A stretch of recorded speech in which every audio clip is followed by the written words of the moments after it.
जी आगे चलो तो कंक्लूजन तो नहीं कर सकते मैंने प्रोसेस 2 बना रहे थे डाटा अगला पेज नंबर क्या है पेज 35 सर बड़ा ऑनलाइन स्टूडेंट्स को आवाज आ रही है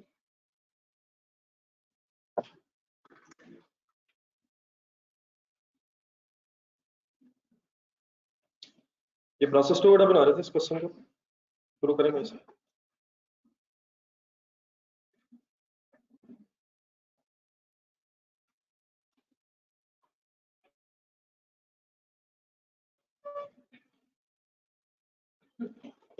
पहली दो फिगर्स ठीक है प्रोसेस 1 से ये जो 2300 यूनिट्स हैं ये ब्रॉट डाउन है इनपुट फर्दर इनपुट कितनी हुई है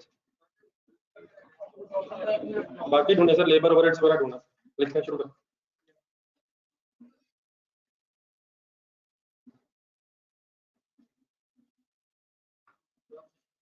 जी जी कर डेबिट साइड पूरी कर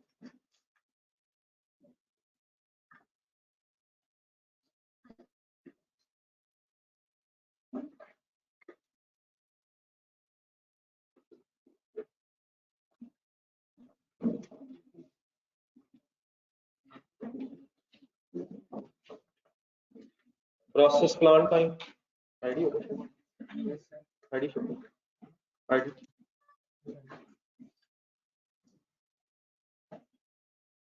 20 hours at the rate of sorry 13.5 hours sorry 20 hours 20 hours at the rate of 13.5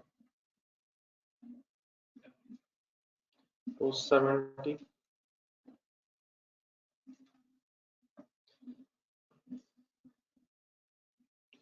other production overheads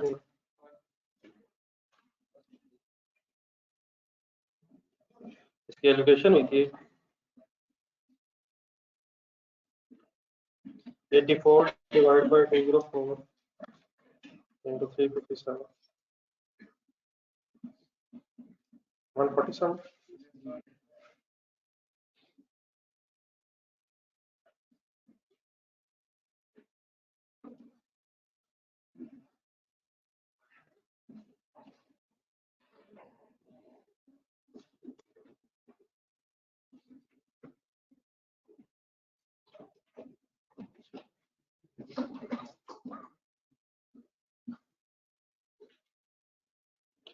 ये डेबिट साइड पूरी करने क्रेडिट साइड यूनिट्स मेरे साथ ही रखिएगा जी सर सॉरी पेज नंबर 34 और 35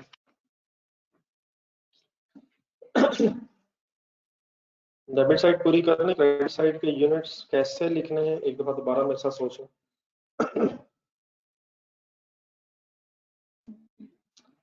हो गया डेबिट साइड इसका नेट देख कौन सा वाला नेट देखना देन सर इसका तरीका ये रखें कि सबसे पहले नॉर्मल लॉस की परसेंटेज ढूंढा करें रिस्पेक्टिव डिपार्टमेंट्स में तो प्रोसेस 1 में 20% थी और प्रोसेस 2 में 90% आउटपुट एक्टेड थी तो कितने परसेंट इनपुट है तो लॉस कितना हो गया लॉस की परसेंटेज सर जी क्या होगा आप अपना क्वेश्चन देखें वो दे भैया इसका तरीका सबसे पहले क्या डिसाइड करना उसके 10% इसके नॉर्मल लॉस की परसेंटेज है अब क्या नहीं बताएं वर्किंग कैसे करो इनपुट ढूंढे था इनपुट 2300 है 2000 है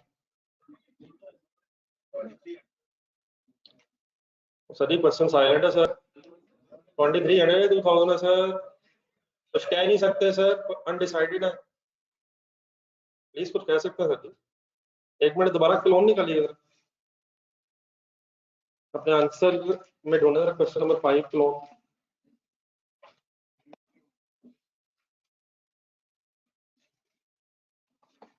तो आप क्वेश्चन वाला पेज भी निकालो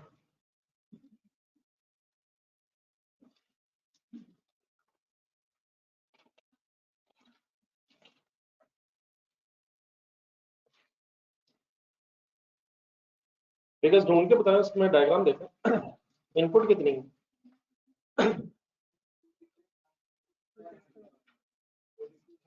42,900 है या उसमें 12,000 भी इनपुट है? इसका क्वेश्चन देखिएगा जरा, इसमें इनपुट आउटपुट रेशियो बताई गई डिपार्टमेंट बी में।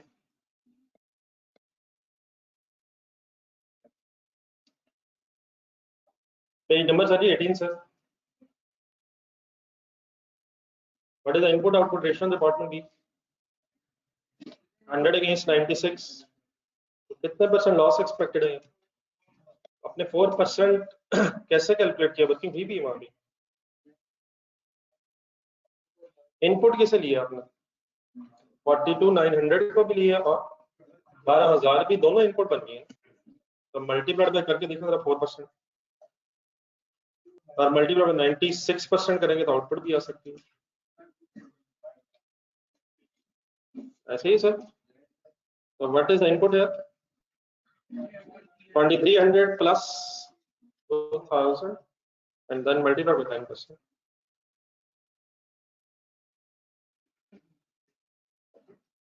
430. Please, what is the first step? Normal loss की फिगर ढूंढ लें। बाकी ये चीजें जो मैं दिखा रहा हूँ पिछली खंड, इसको ज़हन में रिटेन रखिएगा। Any confusion? देन उसके बाद सर इस फिगर के अलावा मैंने आपसे कल भी रिक्वेस्ट की थी कि जो भी फिगर्स आती हैं वो सब एक्चुअल फिगर्स ढूंढनी है आपको। मसला फिनिश गुड्स, अब यहाँ फिनिश गुड्स वर्ड क्यों लिखा हूँ? सेकंड लाइन पर पढ़े क्वेश्चन की सेकंड लाइन, कितने प्रोसेसेस इन्वॉल्व थे? अब सेकंड प्रोसेस का एंड आ गया, तो क्या ये फाइनली फिनिश गुड्स बन गई? तो कितने यूनिट्स लिखो फिनिश गुड्स के सामने? 4,000। ब्रॉट डाउन कैरिड डाउन नहीं इन प्रोसेसेस में फिलहाल। अब यूनिट्स का मेजर बैलेंस करें।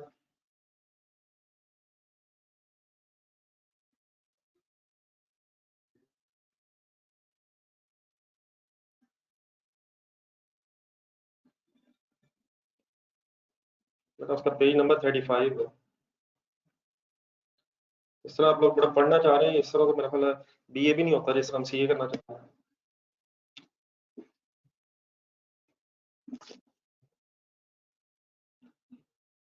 जी सर जी, how to balance the units.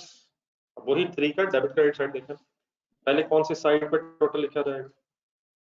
Higher side का क्रेडिट साइड। ऐसे कितने एक्स्ट्रा यूनिट्स नजर आ रहे हैं? 130।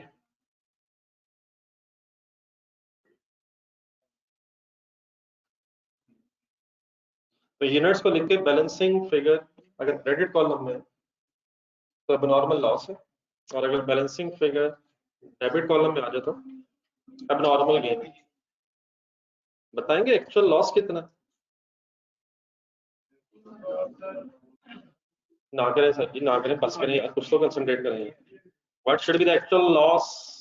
What is 430? What is 130? Reduction in normal loss. Reduction in normal loss. What is actual loss? Calculator उठाया जरा, इनपुट लिखें कैलकुलेटर पे, कितनी इनपुट है? कोई एक लिख ले, सबकी तरफ से हो जाएगा। कोई एक भाई लिख ले पूरी क्लास में से, सबकी तरफ से हो जाना इससे। What is the input sir? इसको जरा इनटू 90% सीधा करें जरा। पर क्वेश्चन देखकर बताइए 90% क्या बताया मैंने? सर जी क्या बताया सर? ये मैंने क्या बता दिया? मैंने क्या बता दिया? ये क्या था? ये एक्सपेक्टेड आउटपुट, 90% एक्सपेक्टेड आउटपुट। तो व्हाट इज एक्चुअल आउटपुट? कितने यूनिट्स एक्स्ट्रा बन गए? 430 लॉस एक्सपेक्टेड था, लेकिन एक्चुअल लॉस सिर्फ कितना हुआ?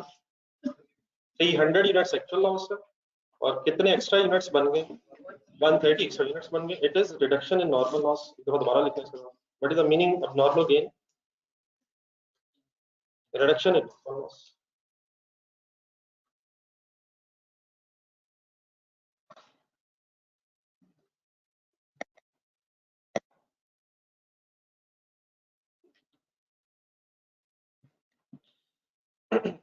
ये ठीक है please?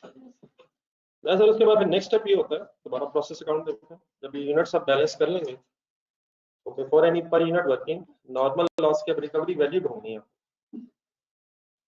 So what is the recovery value normal loss in the process to 0.3 per pound? Okay. 430 into 0.3 129। तो नॉर्मल लॉस के सामने कॉस्ट नहीं आनी, रिकवरी वैल्यू आपने ढूंढनी है।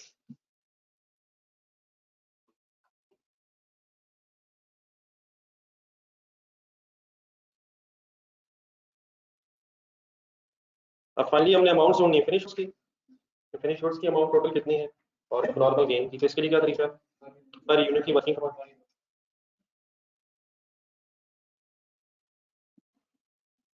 डेबिट साइड की फिगर्स उठाएं, 1150 plus 800 plus 84 270 plus 147 is total finally manufacturing cost 2451 something. एक मिनट,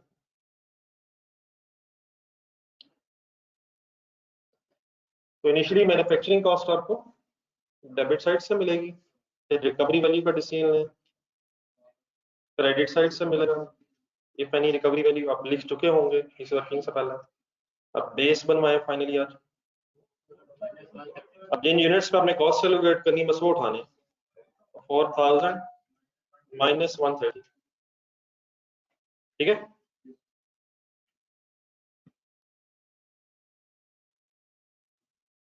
ये बाकी फाइनल करें कर दिया। रेट निकालें और फिगर सॉल्व करके लेजर कंप्लीट करें।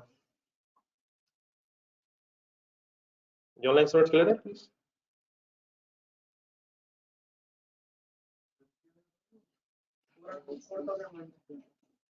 थ्री हंड्रेड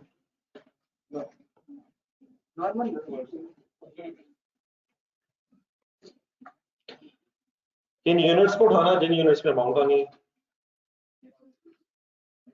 4000 और 130।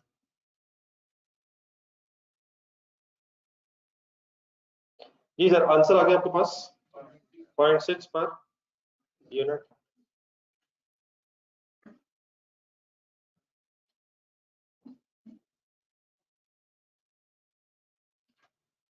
देन फाइनली इस पर यूनिट को यूज करें। Finish goods 4000 into 0.6 2400 rupees।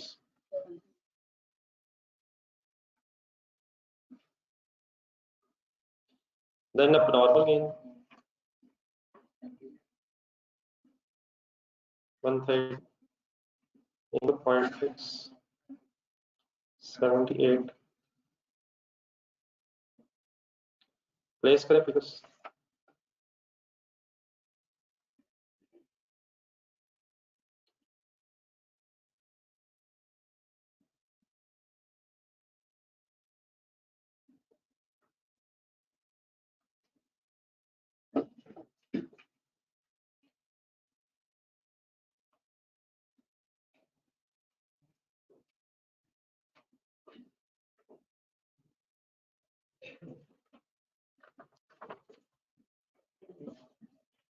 ये मेरे आंसर तो राइट में foreign to display.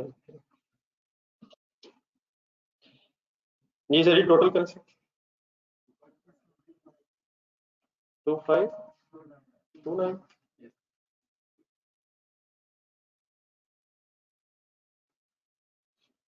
Side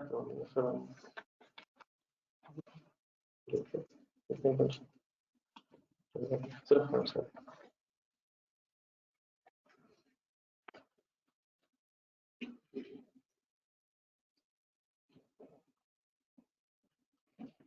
ji sir finally जरा क्वेश्चन की रिक्वायरमेंट पड़े। ठीक है जी, प्लीज ऑनलाइन स्टूडेंट्स लिखे।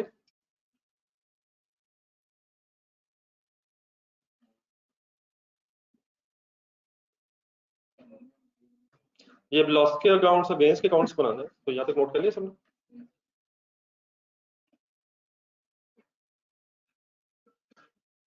एक मिनट में साथ बनाइए।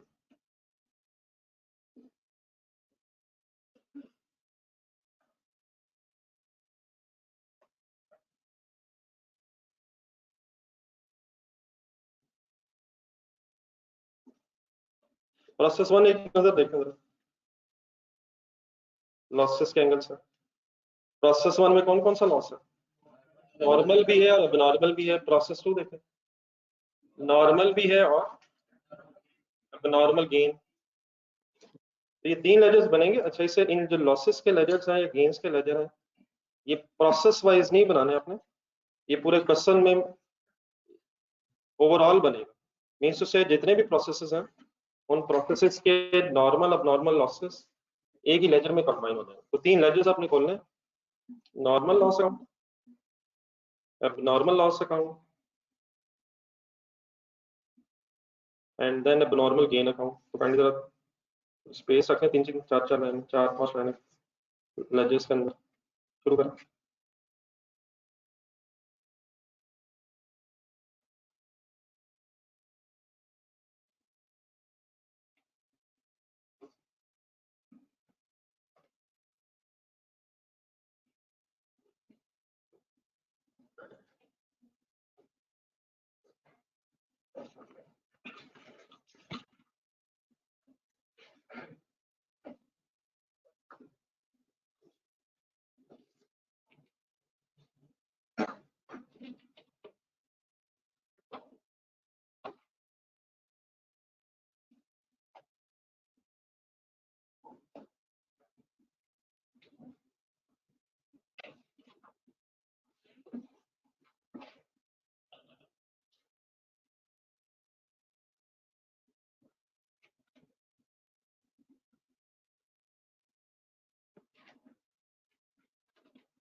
इनिशियल पोस्टिंग करेंगे, लॉसेस देख के, लॉसेस गेन्स देख के डबल एंट्री बोल के लिखेगा वरना मिस्टेक हो जाएगी टाइप पोस्टिंग।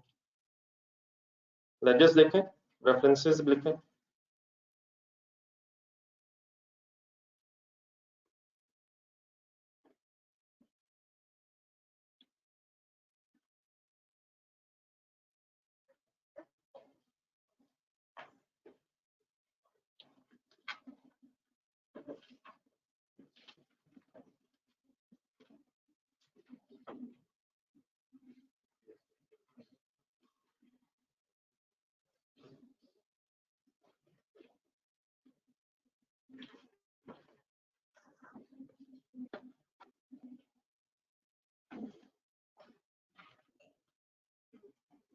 ये है process one, normal loss debit, process one credit 600 120। नहीं वो बात की बहस, वो आराम से सोचेंगे। पहले इनिशियल पोस्टिंग से मुराद जो लेजर्स में लिखा हुआ उन फिगर्स को इन लेजर्स में इकट्ठा करना, प्रोसेस अकाउंट्स में जो लिखा हुआ उनको यहाँ इकट्ठा करना। अब normal loss debit 100 units 50 rupees, process one credit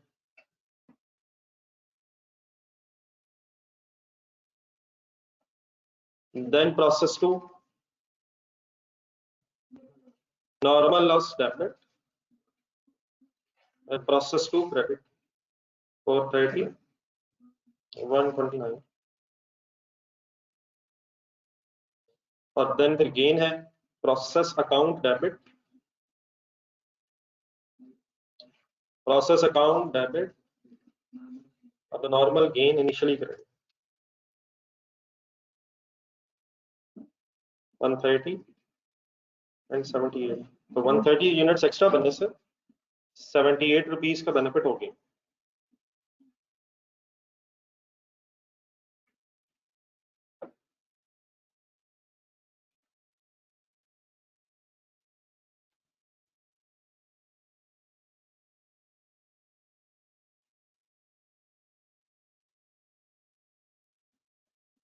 तो पहले तो ये करनी, यहाँ तो पोस्टिंग में सब मैच करना।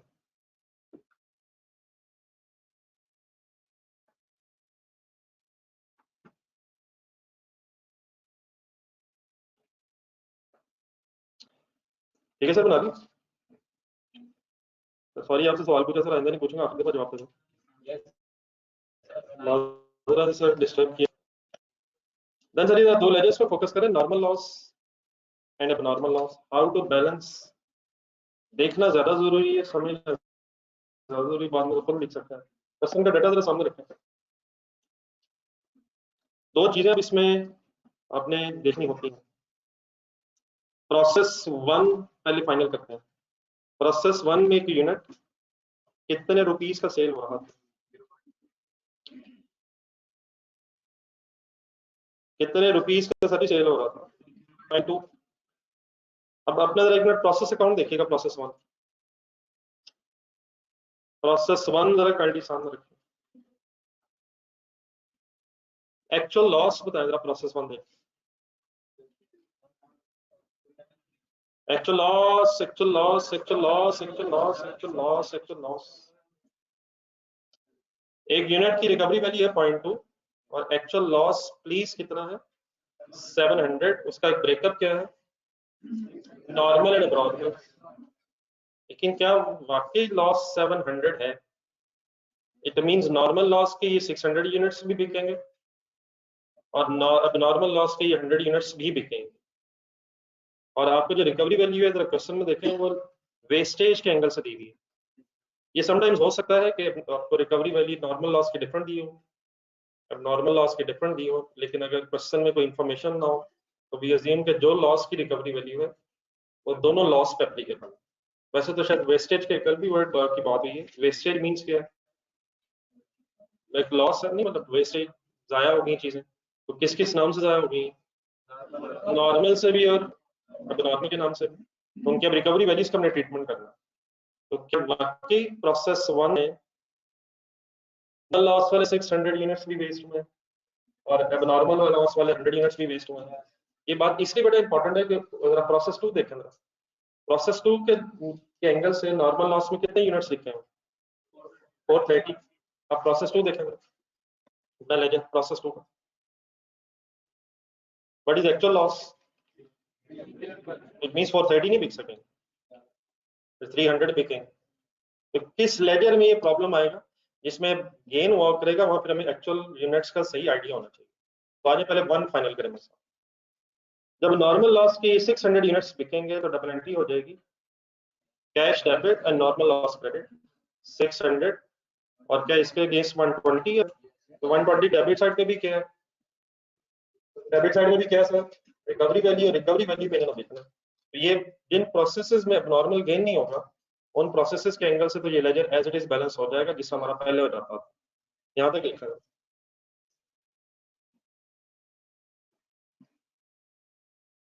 दोबारा करना चाहे वर्किंग तो यही 0.2 की बेस पे।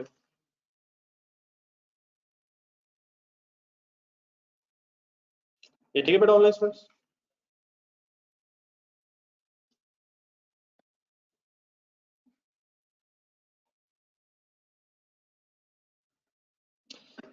अब नीचे पहले नॉर्मल लॉस में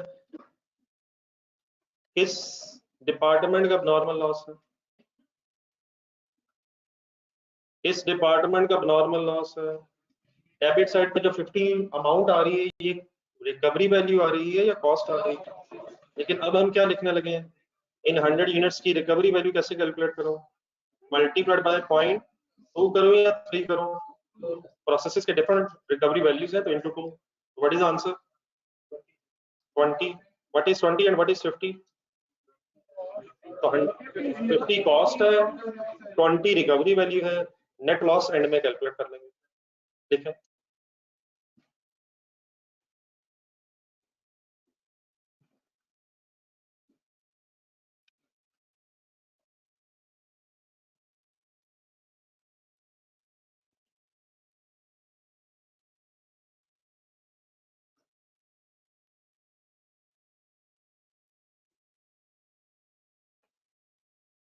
तो वापस आ जाए नॉर्मल लॉस अकाउंट। अब प्रोसेस टू के एंगल से जरा फिगर आप बताएं।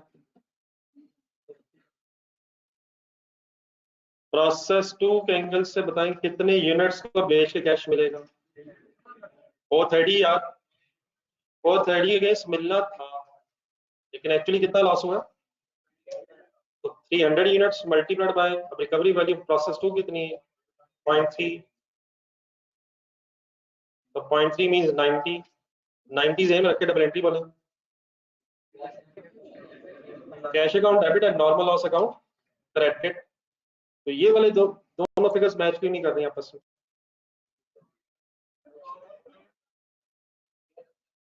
इधर आप सिनेरियो 4 निकालने, कल जो हम सिनेरियो 4 में ये लेजेस बना रहे थे, सिनेरियो 4 में कल जब आप नॉर्मल लॉस का अकाउंट मेरे साथ बैलेंस कर रहे थे तो उसमें एक 200 रुपया आया था शायद। उस 200 को कुछ एक्सप्लेन किया होगा मैंने, जरा पढ़ेंगे, जरा एक लाइन लिखी थी शायद आप।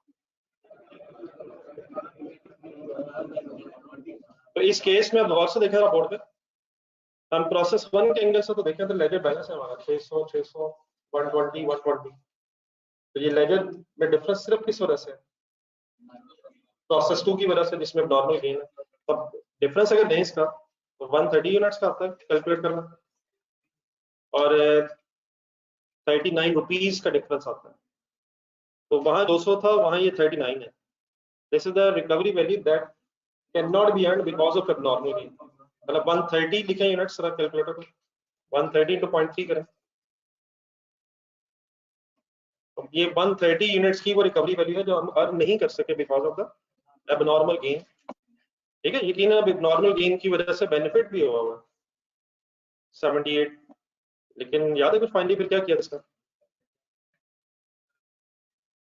ढूंढ लिया था कैंडी को सिनेरियो 4 में, जरा देखने इसका फाइनली फिर कैसे इसे नेट ऑफ किया। इसका सिंपली तरीका क्या है, जो डिफरेंस आएगा नॉर्मल लॉस अकाउंट में उसके साथ आप क्या वर्ड्स लिख देंगे, उससे लिखने से क्या होगा, एक डबल एंट्री बन जाएगी, और ये डबल एंट्री फिर जाके गेन से नेट होके आप बस नेट गेन कैलकुलेट करें। तो करें जरा balance, normal loss account complete करें, और पोस्टिंग करते हुए नॉर्मल गेन में फिर डबल एंट्री बोल के कीजिएगा, normal loss credit normal gain debit.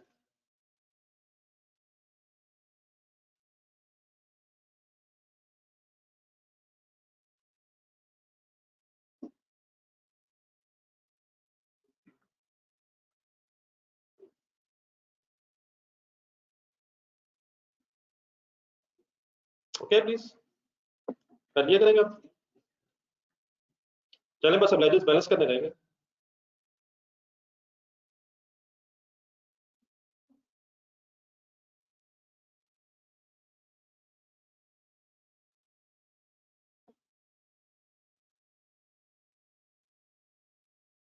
Normal loss account में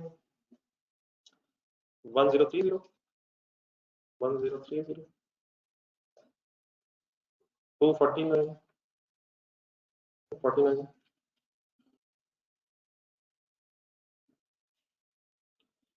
नॉर्मल लॉस अकाउंट में 30 का फिर अब नेट लॉस बनता है। आपकी वर्किंग ठीक होगी तो ये यूनिट्स फाइनल हो जाएंगे, यूनिट्स में डिफरेंस नहीं रहेगा, बस अमाउंट्स में अगर डिफरेंस आ रहा होगा। नॉर्मल लॉस ठीक है, 30 नेट लॉस, 50 कॉस्ट थी, 20 रिकवरी वैल्यू थी, देयरफॉर 30 पे नेट लॉस है, प्रॉफिट लॉस में जाएगा।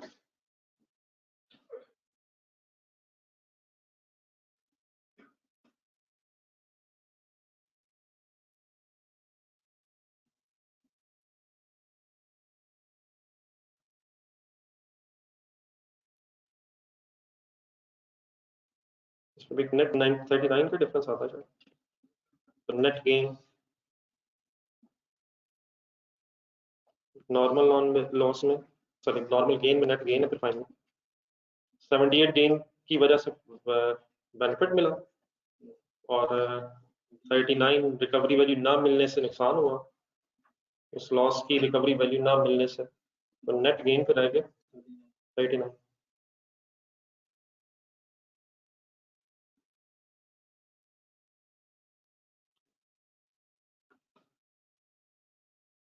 तो ठीक है, नई चीज हो तो यकीनन समझने में टाइम लगेगा, लेकिन जब चीजें फिट होना हो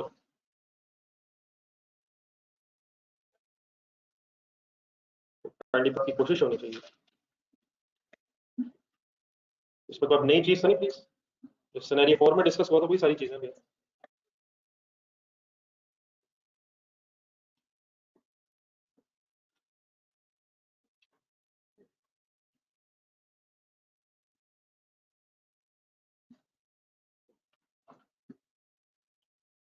Parallel, any confusion in the figure? The online students?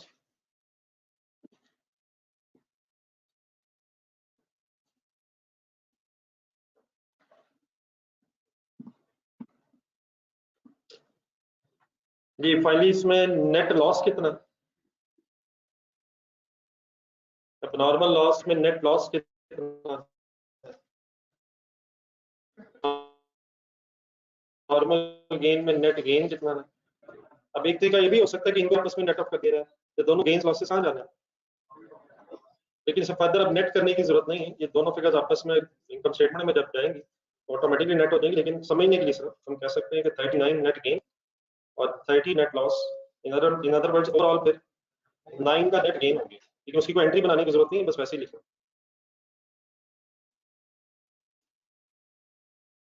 अगर 30 एक्सपेंसेस में जाए और 39 अदर इनकम में जाए तो ऑटोमेटिकली इसका नेट इफेक्ट नेट 9 गेन हो जाएगा। तो इसकी कोई फर्दर एंट्री की अब जरूरत नहीं, एंट्री इसका पहले ही हुई है, बस इसको वैसे ही लिखें।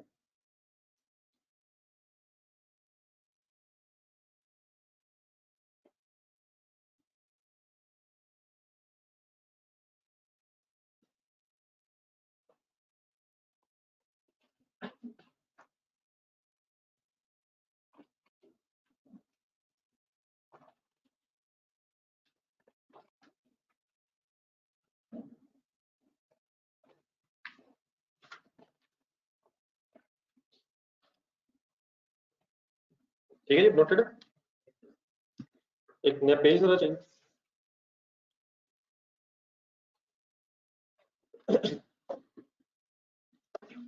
ऑनलाइन स्टूडेंट्स ने लिखी।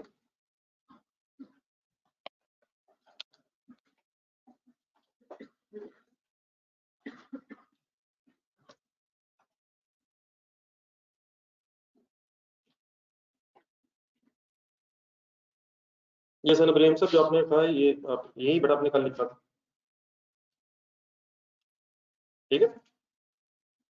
ये सर एक छोटा सा नया कॉन्सेप्ट बीच में ऐड करने, नया क्वेश्चन करने से पहले एक हेडिंग लिखें एस्टिमेटेड फैक्ट्री ओवरहेड। जरा फैक्ट्री ओवरहेड्स पे जरा थोड़ी सी बहस होगी।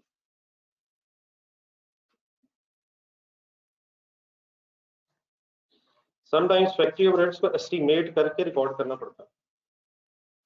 हेडिंग बनाया एस्टिमेटेड फैक्ट्री ओवरहेड्स।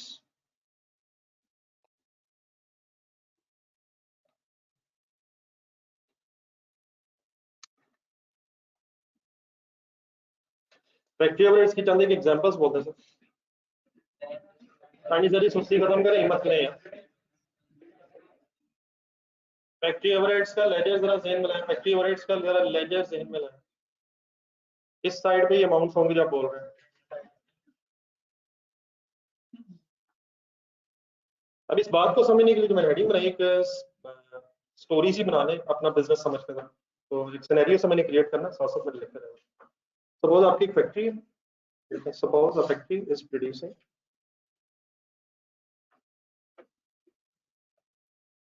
ये F1 वाले हजरात को काइंडली इस चक्कर में ना पड़ जाइएगा, शायद हमें आता है, प्लीज सही रिवाइज कर लीजिए। चीजें रिपीट होनी है आप लोगों के लिए, लेकिन सही रिवाइज कीजिए। Suppose a factory is producing shirts from raw material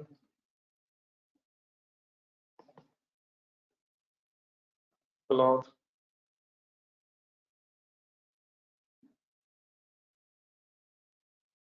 तो शर्ट्स के साथ मैंने F G means finish goods लिखा है, क्या खरीद के क्या बना रहे हैं, क्लॉथ खरीद के शर्ट्स बना, फैक्ट्री अपनी समझो।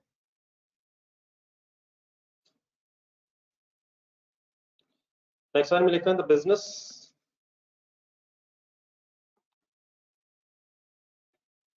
received order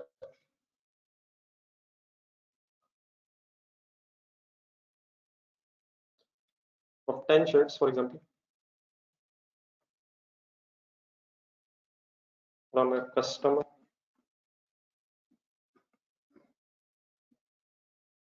on 1st January 2020,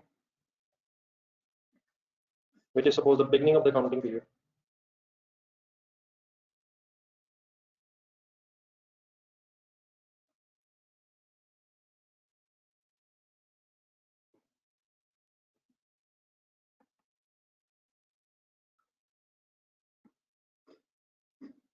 let's say आपके बिजनेस को एक ऑर्डर मिला, 10 शर्ट्स आपने किसी कस्टमर को बना के देनी है 1 जनवरी 2020 पे सपोज ऑर्डर मिला और यही अकाउंटिंग पीरियड का स्टार्ट भी है।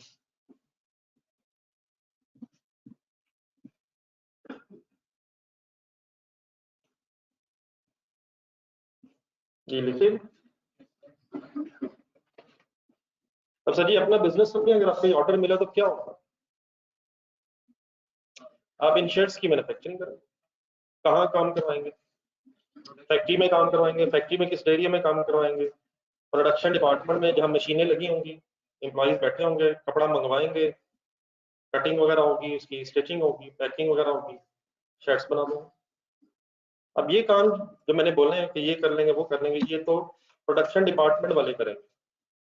हम अकाउंटेंट क्या करेंगे? हम इस चीज में इंटरेस्टेड होंगे कि ये जो 10 शर्ट्स बन रही हैं इनको बनाने में कितनी कॉस्ट आती है, ताकि फिर उसमें कोई प्रॉफिट का डिसीजन लिया जा सके और अल्टीमेटली सेल प्राइस डिटरमिन की जा सके। तो हम इस चीज में इंटरेस्टेड होंगे इन 10 शर्ट्स को बनाने में हमारी कॉस्ट कितनी इंकर हो रही है। तो उसके लिए हम अकाउंटेंट्स क्या करेंगे, एक वर्क इन प्रोसेस का अकाउंट खोलेंगे।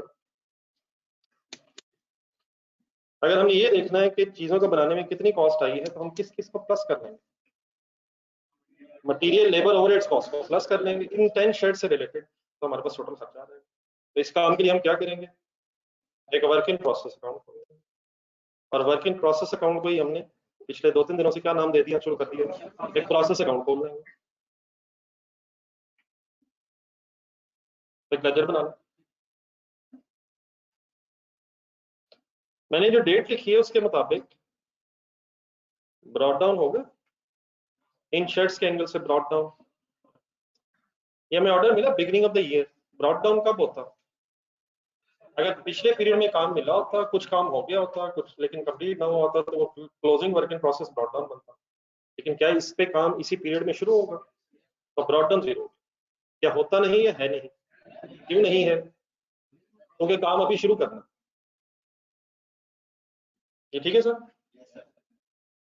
बिल्कुल एक सिंपल सी इंशाल्लाह चीज निकला नहीं, लेकिन इसने बहुत ज्यादा यूज होना आगे। देन सर थोड़ा सा विजुलाइज करते जाए। प्रोडक्शन डिपार्टमेंट वाले क्लॉथ मंगवाएंगे रॉ मटेरियल स्टोर रूम से। एंट्री बोला working process debit material account credit. आसान फिगर्स में यूज करूंगा, हमारा फोकस है कॉन्सेप्ट समझने पे। लेट्स अज्यूम 1000 रुपीस का मटेरियल आया। देन फिर इस ऑर्डर को बनाने में, इन शर्ट्स को बनाने में जो है हमारे एम्प्लॉइज इन्वॉल्व होंगे, वो जितने आवर्स इस पे काम करेंगे उस हिसाब से हम उनकी लेबर कॉस्ट कैलकुलेट कर लेंगे। ये प्रोडक्शन डिपार्टमेंट के एम्प्लॉइज होते हैं, इन्हें अक्सर पैसे पर आवर या पर यूनिट के हिसाब से दिए जाते हैं। परमानेंट भी हो सकते हैं, लेकिन नॉर्मली प्रोडक्शन डिपार्टमेंट के employees per hour per unit के हिसाब से पेमेंट ले रहे होते हैं। तो लेट्स अज्यूम, नेक्स्ट बस लिखना क्या, ये पता आपको मटेरियल के बाद फैक्ट्री पेरोल लिख रहे हैं या लेबर लिख रहे हैं? मतलब इसका क्या है कि हम डायरेक्ट लेबर लिखना चाह रहे हैं। तो फैक्ट्री पेरोल, लेट्स अज्यूम, पहले एक मिनट में बात करिए अच्छा हो जाए। लेट्स अज्यूम 10 आवर्स लगे इन 10 शर्ट्स को बनाने में, और labour is paid at the rate of 150 per hour. तो व्हाट इज 10? नहीं, व्हाट इज 10 आवर्स, 10 घंटे सपोज लगे, और 1 घंटे की पेमेंट सपोज 150 रुपीस पे हुई है। तो देयरफॉर कितनी लेबर कॉस्ट आ गई? 1500। ठीक है,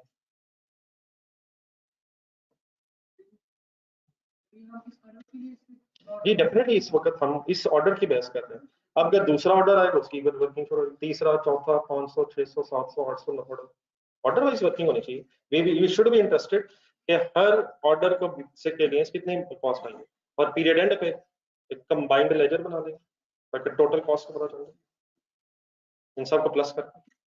नहीं तो वो उसका वर्किंग प्रोसेस होगा। मैंने जो वर्किंग प्रोसेस अकाउंट खोला है ये सिर्फ इस ऑर्डर के लिए खोला, बस ठीक, बस यही। दूसरा जब ऑर्डर मिलेगा तो हम उसकी कॉस्ट कैलकुलेट करने में इंटरेस्टेड होंगे। कुछ हो सकता है कि हमारे ऑर्डर्स पिछले पीरियड से बनना शुरू हो गए हों, कंप्लीट ना हुए हों, तो उनका लेजर हम इस साल कैसे खोलेंगे, सीडी का प्रॉब्लम बनाएंगे। लेकिन कितने वर्क इन प्रोसेस अकाउंट्स बन जाएंगे, जितने ऑर्डर्स होंगे। हाँ, आप एंड में इस चीज में भी इंटरेस्टेड होंगे कि अब टोटल मटेरियल कितना लगा है, टोटल और लेबर कितनी है, ओवरहेड्स कितने हैं, और total cost of goods manufactured क्या है, वो सारों को अगर प्लस करना है तो हमारे पास फाइनल फिगर आ जाए। लेकिन शायद हमें ये भी पता होना चाहिए कि ऑर्डर वाइज प्रॉफिट कितना हुआ, और फिर ये भी पता होना चाहिए ओवरऑल कितना हुआ। तो I am just focusing on one order of 10 shirts, और हमें ऑर्डर मिला ऑन द 1 जनवरी 2020। उसके रिलेटेड हमें 1000 मटेरियल लगाना पड़ा उससे रिलेटेड, और उससे रिलेटेड हमारी डायरेक्ट लेबर कॉस्ट हो गई है 1500। ठीक है, यहाँ तक जी नोट कर लिया सबने। देन सर जी अब इस लेजर के नीचे, लेजर में ही 3 लाइनें रख दें, मींस अभी 3 लाइनें नीचे होनी चाहिए। इन लेजर यहाँ छोड़ के जरा एक पहले सेंटेंस लिखें नीचे।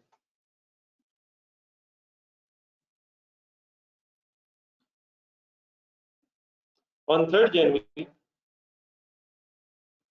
1 जनवरी को ऑर्डर मिला, 3 जनवरी 2020 सपोज ऑर्डर इज कंप्लीटेड। हमने शर्ट्स बना ली, शर्ट्स आर कंप्लीटेड, बस एक सेंटेंस से क्लिक।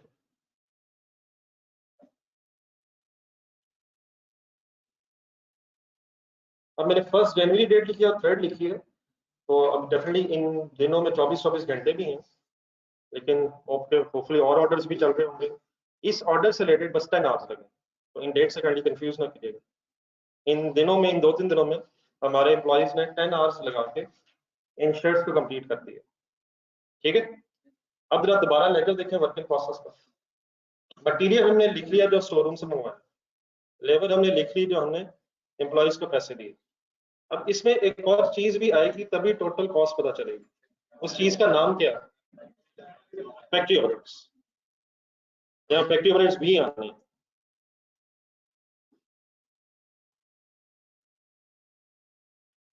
ऐसे फैक्ट्री ओवरहेड्स आएंगे तो टोटल मैन्युफैक्चरिंग कॉस्ट कंप्लीट होगी। लेकिन अब फैक्ट्री ओवरहेड्स ऑर्डर वाइज नहीं होते। अब यहाँ से मेरे वर्ड्स पहले गौर से सुनिए, अपना कॉन्सेप्ट जो रखा है। जो फैक्ट्री ओवरहेड्स इनकी एग्जांपल्स 3-4 तो मेन जेन में रखा है। रेंट एक है, रेंट फैक्ट्री का होगा, ऑर्डर का नहीं होगा। इलेक्ट्रिसिटी बिल फैक्ट्री का होगा, एक पर्टिकुलर ऑर्डर से रिलेटेड नहीं होगा। डेप्रिसिएशन ऑफ मशीनरी, बहुत से काम हो रहे होंगे, हाँ उनमें से ये भी काम हुआ। इसी तरह ऑयल लुब्रिकेंट्स अगर किसी के हैं, कोई फैक्ट्री सुपरवाइजर है, तो ऑर्डर स्पेसिफिक ये चीजें नहीं होंगी। Factory overheads factory wide, factory overall factory के से रिप्रेजेंटेटिव होंगे। ठीक है, ऑर्डर से रिलेटेड नहीं, पूरी फैक्ट्री एज अ होल से उनका लिंक होगा। यहाँ तक मेरी बात समझ आती है। और सेकेंडली वो 3 जनवरी को भी नहीं पता चलेंगे। मसलन बिजली का बिल जो है वो मंथ एंड पे होगा। अगर कोई फैक्ट्री सुपरवाइजर है, कोई परमानेंट एम्प्लॉइज है, उनकी सैलरी भी पर मंथ है, डेप्रिसिएशन भी पर एनम अक्सर, हाँ अगर चाहे पर मंथ। तो ये फिगर्स जो है पीरियड एंड पे फाइनल होती हैं। इनमें से मेजॉरिटी चीजें जो है फैक्ट्री ओवरहेड से रिलेटेड। तो factory overheads number 1 order specific नहीं है, और नंबर 2 ये ऑर्डर की कंप्लीशन डेट पे फाइनल नहीं होंगे, ये पीरियड एंड्स पे फाइनल होंगे। यहाँ तक बात समझ आती है मेरी। लेकिन क्या 3 जनवरी वाले दिन आपको ये पता चल जाना चाहिए कि हमारी मैन्युफैक्चरिंग कॉस्ट क्या है, तभी आप प्रॉफिट का डिसीजन ले सकते हैं और सेल प्राइस से डिटरमिन कर सकते हैं। तो अब प्रॉब्लम ये है कि फैक्ट्री ओवरहेड्स का एक्चुअल जो है वो हमें पीरियड एंड पे पता चलेगा और फैक्ट्री एज अ होल के लिए पता चलेगा। लेकिन हम अकाउंटेंट्स इस चीज में इंटरेस्टेड होंगे कि जैसे जैसे ऑर्डर्स कंप्लीट हो रहे हैं साथ साथ उन ऑर्डर से रिलेटेड भी ओवरहेड्स हमें पता चल जाए ताकि हम उनकी मैन्युफैक्चरिंग कॉस्ट को कंप्लीट कर सकें। तो व्हाट इज द प्रॉब्लम? 3 जनवरी को क्या नहीं पता होगा? अभी एक्चुअल फाइनल नहीं होंगे, लेकिन हम क्या चाहते होंगे कि 3 जनवरी पे फैक्ट्री ओवरहेड जो इस ऑर्डर से रिलेटेड है वो कुछ ना कुछ हमें मिल जाए ताकि हम मैन्युफैक्चरिंग कॉस्ट को कंप्लीट कर सकें। तो इस प्रॉब्लम को रिजॉल्व करने के लिए फिर क्या किया जाता है? अब इस बैकग्राउंड को ज़हन रख के नेक्स्ट आपने लिखते रहना है। लेजर के अंदर नहीं है, लेजर के बाहर जहां हमने ये ऑर्डर कंप्लीट कर दिया उससे आगे बढ़े। जो मैंने चंद एक बातें बोली हैं वो भी काइंडली लिख लें ताकि आपको बाद में रिवाइज करना। Actual factory overheads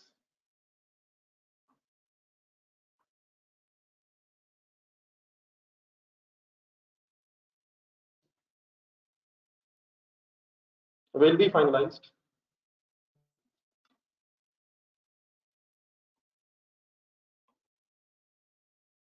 at the end of the period.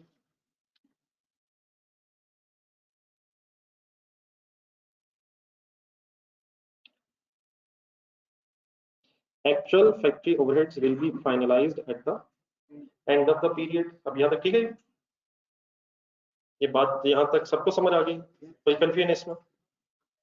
अब इस वक्त जो मैंने वर्ड पीरियड लिखा है, period can be per annum, per month, per quarter, semi annual, per week. For sake of discussion एक आसान से एग्जांपल के तौर पे लेट्स अज्यूम हमारा पीरियड जो है मंथली, पर जनवरी के मंथ के discussion eight the end of the period means eight the end of the January. मैं जनवरी के स्टार्ट से वर्किंग कर रहा था, तो eight the end of January. अब जो डिप्रिसिएशन वगैरह है वो हम अगर पर एनम निकाल लें तो वो डिवाइड बाय 12 करके पर मंथ भी हो जाएगी। पर एनम अगर रेंट है तो वो भी पर मंथ में कन्वर्ट हो जाएगा। ठीक है, बिजली वगैरह के जो बिल है वो पर एनम या पर मंथ, तो मैंने इसलिए मंथ की तरह वर्किंग रखी है, जरा शायद समझने में हमें आसानी रहेगी। एंड ऑफ जनवरी, ठीक है sir? The end of the period means in the according to this example I am assuming कि हमारा जो पीरियड है वो जनवरी का से रिलेटेड है। कोई कंफ्यूजन? मैं साथ साथ प्लीज पूछने का मकसद मेरा ये कि साथ साथ रहेगा, सब कुछ आगे जो होना है वो आप खुद से फिर बताते रहिए। Any confusion? ऑर्डर किस दिन मिला? कंप्लीट कब हुआ है? लेकिन एक्चुअल फैक्ट्री ओवरहेड्स कब फाइनल होंगे? हम उनकी वर्किंग के लिए कब किस दिन इंटरेस्टेड होंगे? थर्ड, जब ये फाइनल हो गया हमारा, पता चले टोटल खर्चा कितना हो गया। नेक्स्ट लाइन में आता, in order to calculate, in order to calculate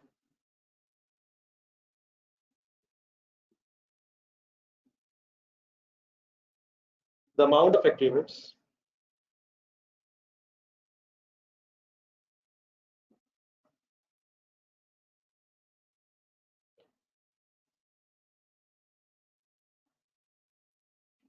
at the time of completion of the order,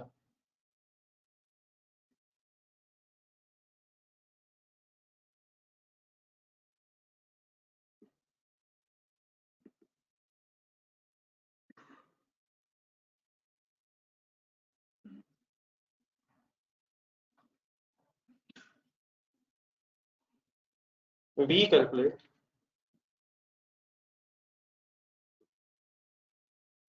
means हम accountants we calculate। अब नए कुछ वर्ड्स आने, इनको मैं चला साथ से ट्रांसलेशन करूंगा, डरिएगा नहीं ऐसे। we calculate factory overhead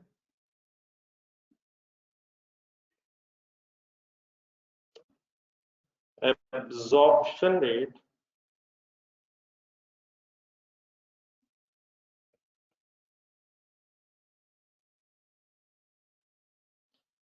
at the beginning of the period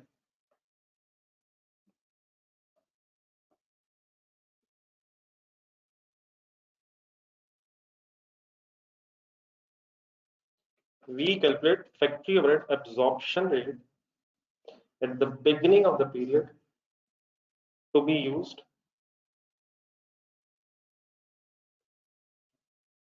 during the period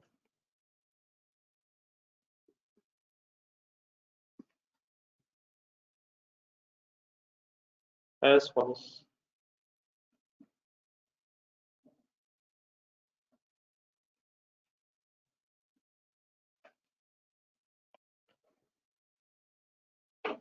अभी डेफिनेटली क्या चीज है इसको अंडरलाइन कर लीजिए, तो मैंने 4 वर्ड्स अंडरलाइन किए। इसकी डिस्कशन अभी मैं आपके सामने करता हूँ।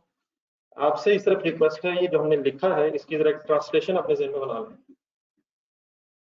इस मसले को मैं 5-6 क्वेश्चंस बनाता हूँ अपने ज़हन में, मतलब एक सेंटेंस ऐसा बोलूंगा जिसमें बहुत से क्वेश्चंस हैं, तो हम क्वेश्चंस के अगर आंसर्स देने की कोशिश कर सकें। इस प्रॉब्लम को रिजॉल्व करने के लिए हम किस दिन क्या कैलकुलेट करने लगे? पढ़ के आराम से पढ़ के जरा कोई आंसर जरा देने को। किस प्रॉब्लम को रिजॉल्व करने के लिए? ये एक्चुअल फैक्टर रेट सब एंड में आएंगे, उसको तो हम कुछ नहीं कर सकते। हम नहीं कह सकते वापस वाले जाके हमारा बिल दे दें, वो तो एंड में आता है। हम क्या करने लगे? हम चाहते ये हैं कि ऑर्डर्स की कंप्लीशन वाले दिन हमें उस ऑर्डर से रिलेटेड कुछ ओवरहेड्स पता चल जाए। ये हमारा मसला है, इस प्रॉब्लम को रिजॉल्व कर रहे हैं। उसके लिए क्या करेंगे? हम एक फैक्ट्री ओवरहेड रेट निकालें। एब्जॉर्प्शन की जरा ट्रांसलेशन कर रहे हैं। एब्जॉर्प्शन मीन्स है, एब्जॉर्ब का मीन क्या होता है? जज़ब। तो एक रेट है जिससे फैक्ट्री ओवरहेड्स इस ऑर्डर में जज्ब हो जाएंगे, ऐड हो जाएंगे, सॉर्ट ऑफ एलोकेट हो जाएंगे। फैक्ट्री ओवरहेड्स इस ऑर्डर में इस रेट की बेस पे प्लस हो जाएंगे, एब्जॉर्ब। तो हम क्या कैलकुलेट कर लेंगे? एक फैक्ट्री ओवरहेड एब्जॉर्प्शन रेट। कब कैलकुलेट करेंगे? पीरियड के स्टार्ट में बैठ के कर लेंगे और उसको फिर इस्तेमाल कब किया करेंगे? ड्यूरिंग द पीरियड हम इस्तेमाल करते रहा करेंगे। मीन्स से जिस जिस दिन हमारा ऑर्डर कोई कंप्लीट हुआ करेगा, हम इस रेट की बेस पे अपने ऑर्डर से रिलेटेड ओवरहेड्स फाइनल कर दिया करेंगे। अब डेफिनेटली ये कोई एक्चुअल रेट है, एक एस्टिमेटेड रेट मजबूरन क्यों निकालना पड़ रहा है? क्योंकि एक्चुअल ओवरहेड्स है नहीं। अब डेफिनेटली फिर ये जरूर हो सकता है कि एस्टिमेट्स और एक्चुअल और हो जाए, क्या इनमें फर्क हो सकता है? लेकिन बेटा अब इस तरह ये नहीं है कि हम अचानक बस बैठे होंगे, कागज पेंसिल पकड़ा और वैसे लिख दिया 15 रुपए रेट, 16 रुपए रेट। इसको पूरा इसका प्रोसीजर होता है कि पिछले पीरियड के रेट्स आप देखेंगे, पिछले पीरियड की वेरिएशन ध्यान में रखेंगे जो हमने सोचा था और एक्चुअल में कितना डिफरेंस आ गया। फिर इन्फ्लेशन के फैक्टर्स को आप ध्यान में रखेंगे। इलेक्ट्रिसिटी बिल जो है वो इन्फ्लेशन से इंक्रीज हो जाता है, रेंट भी इन्फ्लेशन से बढ़ जाता है। ये सारे फैक्टर्स, हिस्ट्री भी ध्यान में रखेंगे आप, हिस्टोरिकल क्या क्या होता रहा, फिर फ्यूचर में क्या एक्सपेक्टेशंस है, उन सब को बेस बना के हम कोशिश तो करेंगे कि हमारे जो एस्टिमेटेड ओवरहेड्स है ये क्लोज टू एक्चुअल हो। लेकिन eight the end of the day estimate और एक्चुअल में डिफरेंस फिर भी शायद आ सकता है। लेकिन हम जब भी एस्टिमेट बनाएंगे अकाउंटिंग में तो हमारी कोशिश क्या होगी कि ये एक बेस्ट एस्टिमेट हो। लेकिन ये बेस्ट एस्टिमेट जितना मर्जी हम कोशिश कर रहे हैं, एक्चुअल से डिफरेंट हो सकता है। और अगर ये एक्चुअल से डिफरेंट हो गया तो इंशाल्लाह फिर हम वो भी डिस्कस करेंगे कि पीरियड एंड पे फिर उसकी एडजस्टमेंट कैसे हो। तो फिलहाल अभी हम किस दिन खड़े होने लगे हैं सोचने के लिए? Eight the beginning of the period. और क्या करने लगे? एक फैक्ट्री ओवरहेड रेट कैलकुलेट करने लगे। ये कैसे कैलकुलेट हो जाता है? अब एज फॉलोज के बाद बोलो। ये सारा बैकग्राउंड क्लियर? सारी मैंने बहस की। तो how to calculate this rate आज लिखा।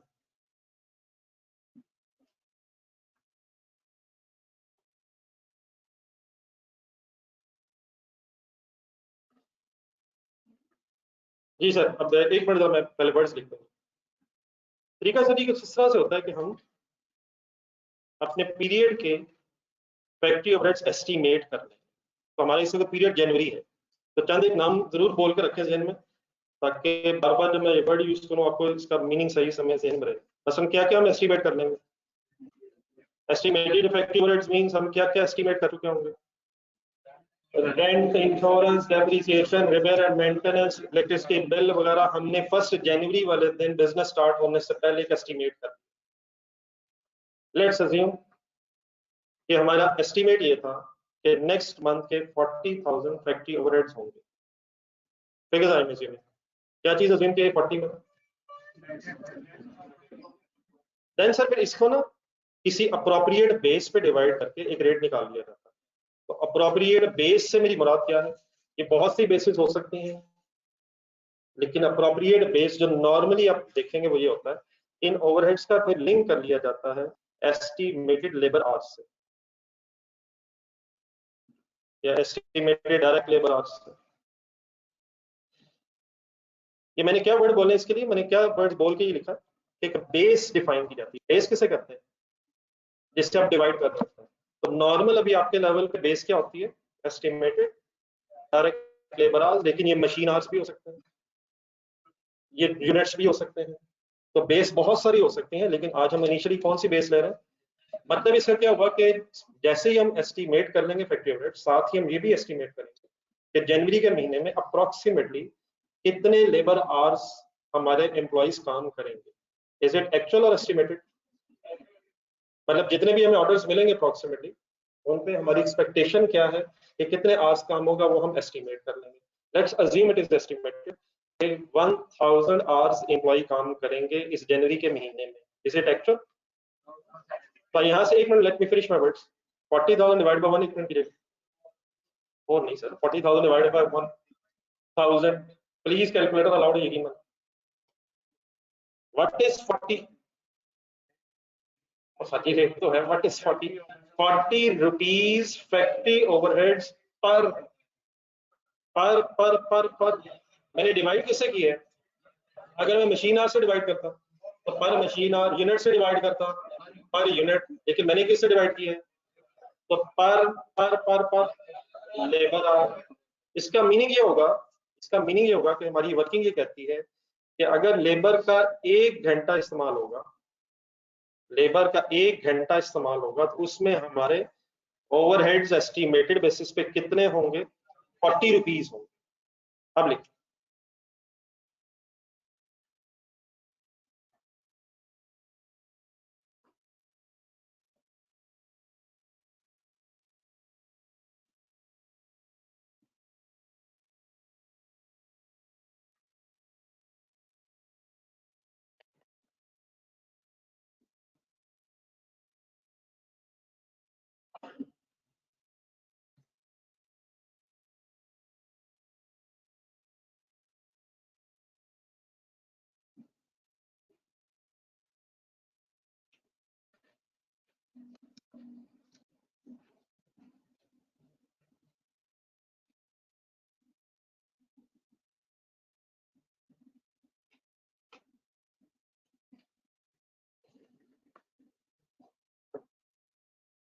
इन प्रॉफिटेबिलिटी की कैलकुलेशन उसके बाद ही मिस्टर मूसा होती है, जब आपका अपना खर्चा आ चुका होता है। आप एस्टिमेटेड बेसिस पे अपनी सेल प्राइस कोट कर देते हैं, लेकिन प्रॉफिट आप तभी डिसाइड कर सकेंगे सही जब अपनी सेल प्राइस को फिर अपने cost of manufacturing, cost of goods manufacture से कंपेयर करें। तो 3rd जनवरी वाले दिन अगर ऑर्डर कंप्लीट हुआ है, तो यू मे बी इंटरेस्टेड कि 3rd जनवरी को पता चले प्रॉफिट है या लॉस है, उसके लिए हमें अपनी कॉस्ट फाइनल करनी होगी। ठीक है सर? अब बेटा एक से ज्यादा बेसिस मैंने अभी कहा आपसे, फॉर एग्जांपल अगर मैंने डिवाइड किया होता एस्टिमेटेड मशीन आवर्स से, तो यही 40 क्या कहलाता? पर मशीन आवर। अगर यूनिट्स होते हैं, अच्छा पर ऑर्डर शायद मुनासिब इसलिए ना हो क्योंकि हो सकता है कि हर ऑर्डर में अलग अलग नंबर ऑफ यूनिट्स हो। अब 10 शेयर्स थी, किसी में 100 है, किसी में 200 है, तो पर ऑर्डर शायद मुनासिब नहीं होगा। लेबर आवर्स भी हो सकते हैं, पर यूनिट भी ठीक है, मशीन आवर्स भी हैं, लेकिन इनिशियली बस क्या ध्यान में रखना कि बेसिस फिलहाल लेबर मीन्स से आप अकाउंटेंट्स ने पीरियड के स्टार्ट पे ये भी एस्टिमेट किया कि ओवरहेड्स कितने होंगे, और फिर ये भी डिसाइड किया कि कितने आवर्स काम होगा। आपकी फिर ये वर्किंग करती है कि हर लेबर के घंटे में 40 रुपीज फैक्ट्री ओवरहेड्स इनकर हो जाएंगे। ठीक हो गया यहाँ तक? Any confusion finally? एक नजर रिवाइज कर रहे हैं जो हमने लेजर के नीचे सारा लिखा, सारा बैकग्राउंड जरा रिवाइज करके क्लियर कर लें, कंफ्यूजन अगर यहाँ तक पता।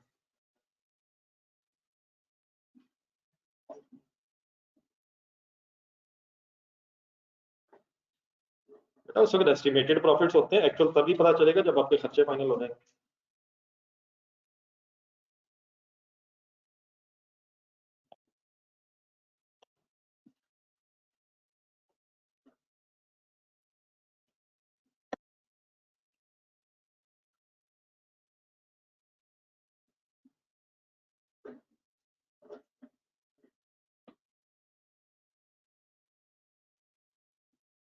ये ठीक है, चले आगे सर। जॉन स्टूडेंट्स,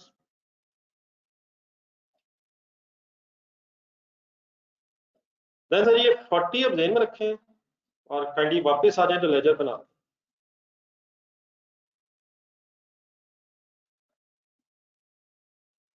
क्या अब हम इस पोजीशन में आ गए हैं, अगर हमें रेट पता चल गया कि हम फैक्ट्री ओवरहेड्स फाइनल कर रहे हैं? कैसे? प्लीज पहले सुनिएगा। फैक्ट्री ओवरहेड्स फाइनल करने, किस तरफ लिखूं फैक्ट्री ओवरहेड्स? मैन्युफैक्चरिंग कॉस्ट का इसका हिस्सा बनना है।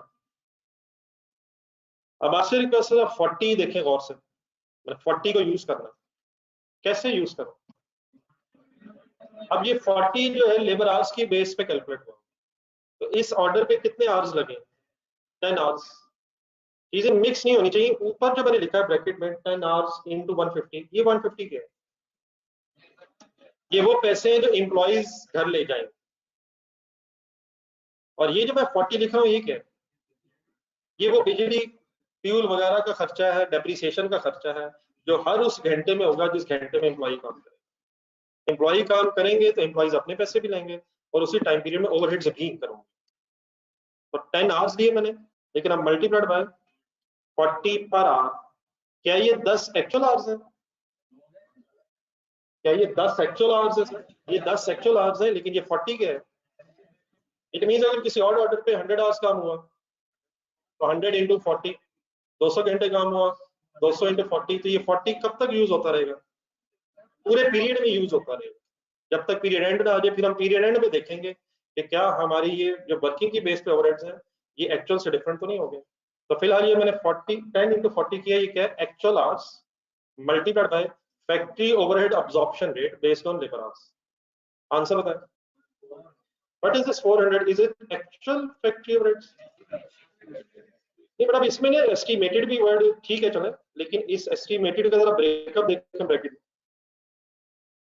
ये 10 एक्चुअल है बीच में, 10 एक्चुअल है, एक्चुअल आवर्स, और 40 डेफिनेटली एस्टिमेटेड रेट है। तो इसको फिर कहा जाता है, ये वो ओवरहेड्स है जो हमारे इस ऑर्डर में प्लस हुए हैं। तो this is called as absorbed factory overheads. Absorbed factory overheads. Absorbed means absorbed factory overheads. दो लफ्ज और लिखे इसके साथ, एक मिनट में पूरा करूं फिर आपने ये लिखना है तीनों लफ्ज। एब्जॉर्ब को हम चार्ज कह सकते हैं। चार्ज मीन्स इस ऑर्डर में चार्ज जो है जमा हुए हैं। और एक लफ्ज और होता है इसके लिए, applied, applied to this order. सबसे बेस्ट वर्ड मेरा ख्याल समझने के लिए कौन सा लग रहा है आपको? चार्ज सबसे अच्छा है, लेकिन उसी को इंटरचेंजेबली क्या क्या बोला जाता है? एब्जॉर्ब्ड भी, जज़ब्ड भी, और अप्लाइड भी, अप्लाइड फैक्ट्री ओवरहेड्स। तीनों वर्ड्स लिखा है। और एफओएच प्लीज समझेंगे क्या लिखा फैक्ट्री ओवरहेड्स? पहले स्टोरी को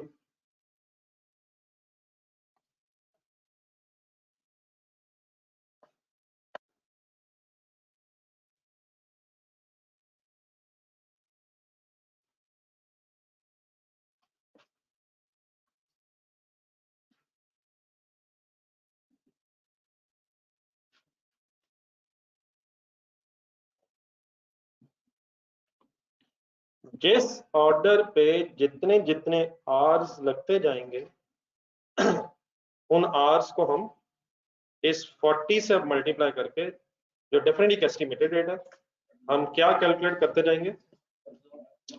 charge factory overheads related to that order. और उसी चार्ज को क्या क्या बोला जाता है? अप्लाइड या अब्सॉर्ब फैक्ट्री ओवरहेड्स भी अल्टरनेटिवली कहा जाता है। Any confusion finding? ये काम हमने किस दिन कर लिया होगा? नहीं नहीं, रेट हमने किस दिन निकाला होगा? वो तो बिगिनिंग में। लेकिन ये वाला 400 वाला काम किस दिन किया होगा? इस दिन 3 जनवरी को हमारा ऑर्डर कंप्लीट। और कोई और ऑर्डर फॉर एग्जांपल 10th को कंप्लीट हुआ है, 12th को कंप्लीट हुआ है, 13 को कंप्लीट हुआ है, जो भी घंटे होंगे हम इस 40 से मल्टीप्लाई करके उससे रिलेटेड अपने अब्सॉर्ब फैक्ट्री ओवरहेड्स कैलकुलेट करते हैं। एक सेंटेंस और भी था रेट से ऊपर, to be used during the period, calculated at the beginning of the period and to be used during the period. अब जो भी हमारा पीरियड, अगर एनुअल पीरियड होता तो पूरा साल, क्वार्टरली होता, सेमी एनुअली होता है, मंथली होता, तो इस पीरियड में हम इस्तेमाल करते हैं। और इसके बेस पे हमारे पास क्या कैलकुलेट होता रहेगा? Absorbed factory overheads. ये सारी कुछ एब्सॉर्ब्ड है या बदहजमी शुरू होगी? जी जी।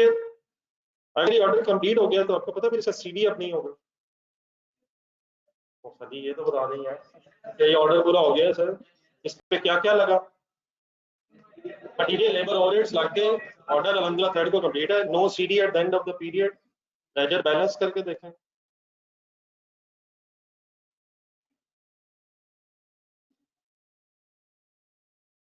2900 ठीक है। अब यही 2900 क्रेडिट साइड पे भी आना चाहिए। इसके सामने फिनिश गुड्स, क्या डबल एंट्री बनी?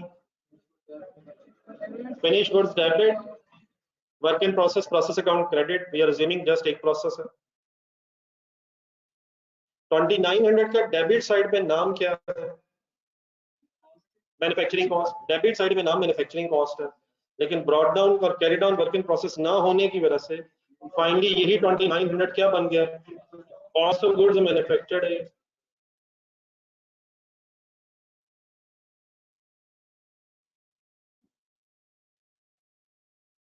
कंडीशन चीजें ध्यान में आती है सर, ये अकेला लगा था। मटेरियल लेबर ओवरहेड्स प्लस करके क्या बना? और opening closing work in process zero होने की वजह से अब यही कॉस्ट ऑफ गुड्स मैन्युफैक्चर्ड भी है।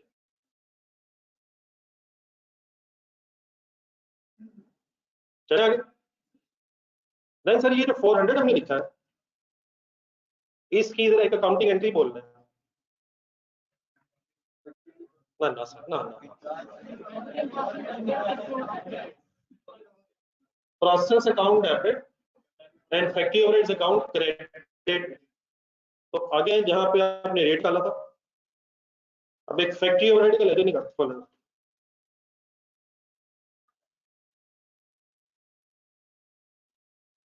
और अब आप अकाउंटेंट से कुछ प्रूडेंट डिसीजंस करवाने हैं मैंने, तो काइंडली हेल्प मी।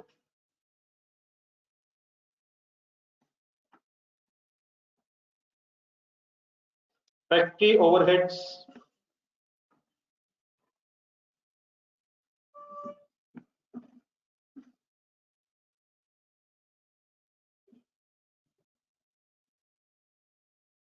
अपने वर्किंग प्रोसेस अकाउंट में जाए, दोबारा 400 रुपया देख के डबल एंट्री बोलने, बोर्ड पे देखें, इस तरफ लिखो इस लेजर में, क्रेडिट साइड पे डेबिट साइड पे वर्क इन प्रोसेस अकाउंट 400 लिखें जरा। परेशान ना होइएगा, बाकी सब कुछ आपको पता है, सिर्फ किया मैंने क्या है वो मैं भी आपके सामने एक्सप्लेन करता हूँ दोबारा।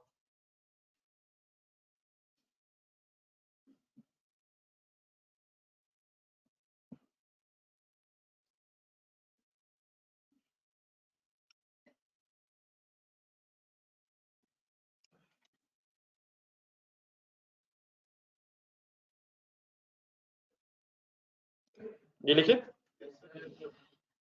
देन सर मैंने अभी आपके सामने सिर्फ एक ऑर्डर की एग्जांपल ली है related to the month of January, लेकिन अगर फॉर एग्जांपल कोई और ऑर्डर होगा तो उसके भी फैक्ट्री ओवरहेड्स की क्या एंट्री बनेगी?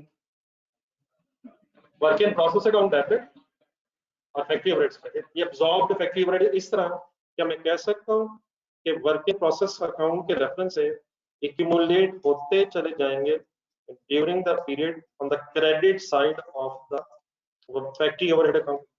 For example order number 1, order number 2, order number 3, 4, figures नहीं मैं लिख रहा, फाइनली बात समझ आ रही है मेरी? कहां से फिगर्स आ रही हैं? उन respective work in process account से जो हमने ऑर्डर वाइज ओपन किए होंगे, और उनमें जो भी फैक्ट्री ओवरहेड्स एब्सॉर्ब हुए होंगे उसकी हमने एंट्री कर दी है work in process account debit और फैक्ट्री ओवरहेड्स क्रेडिट। तो मींस टू से क्या इन एंट्रीज से क्रेडिट साइड पे फैक्ट्री ओवरहेड्स की एब्सॉर्ब्ड अमाउंट आ जाएगी हमारे पास, फैक्ट्री ओवरहेड्स की चार्ज अमाउंट आ जाएगी हमारे पास, और इसका तीसरा नाम क्या है? फैक्ट्री ओवरहेड्स की अप्लाइड अमाउंट आ जाएगी। Let's assume for the sake of discussion कि ये टोटल बना 38,000। क्या बना टोटल? अब वो मैंने ऊपर 400 लिखा, 400 definitely plus plus plus plus करते, फॉर एग्जांपल पूरे महीने में कितना हो गया? सपोज 38,000 एब्जॉर्ब हो गया। कहाँ एब्जॉर्ब हो गया? कहाँ एब्जॉर्ब हो गया? मैन्युफैक्चरिंग कॉस्ट में, वर्क इन प्रोसेस के लेजर में डेबिट होकर एब्जॉर्ब हो गया, मैन्युफैक्चरिंग कॉस्ट में खर्चा जमा हो गया, एब्जॉर्ब मींस प्लस हो गया, चार्ज हो। ठीक है सर, अब यहां तक बनाना। मैंने 38 नीचे क्या लिखा देख के बट सर फाइनली बोल रहा हूं मैंने क्या लिखा। मैंने वही लिखा जो मैंने लिखा, फैक्ट्री ओवरहेड एब्जॉर्ब की मैंने अमाउंट लिखी है, लेकिन 38 सॉर्ट ऑफ कैसे बनाया मैंने? जितने भी वर्क इन प्रोसेसेस थे उन सब के finally absorbed overhead 38,000 during the month, मैं अज्यूम कर रहा हूं, ड्यूरिंग द मंथ ऑफ जनवरी।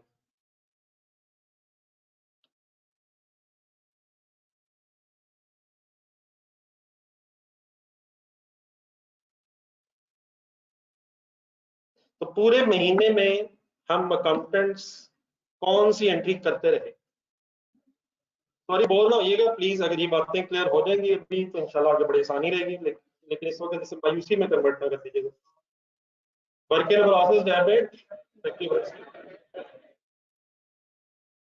देखिए, लेकिन सर अब ड्यूरिंग द मंथ जैसे जैसे एक्चुअल फैक्ट्री ओवरहेड्स फाइनल हो रहे होंगे, क्या हम अकाउंटेंट्स उनको भी रिकॉर्ड कर रहे हैं? तो ये एक्चुअली तो है, ये तो एस्टिमेटेड रेट के बेस पे। एक्चुअल से मेरी बात, बिजली का बिल आ गया, बिजली का बिल आ गया, अब उसे एक्चुअली हमें रिकॉर्ड करना है। कोई रिपेयर मेंटेनेंस का खर्चा हो गया, कोई इंडायरेक्ट लेबर का खर्चा हो गया, कोई depreciation and of the month इस महीने की फाइनल कर ली, इस महीने का रेंट फाइनल कर लिया, इस महीने के इंश्योरेंस के खर्चे फाइनल कर लिए। तो ये जो एक्चुअल खर्चे होंगे उनकी क्या एंट्री आपके ज़हन में को बनती है? एक्चुअल रेंट के, डेप्रिसिएशन के, इंश्योरेंस के एक्सेट्रा खर्चे इस फैक्ट्री ओवरहेड्स के लेजर में किस तरफ आएंगे? जी वो ट्रांसफर एंट्रीज अगर जेन में लाए तो सबसे बेस्ट है, पिछला लेजर देखें जरा, एक दिन 2-3 दिन पहले जो बनाया था हमने।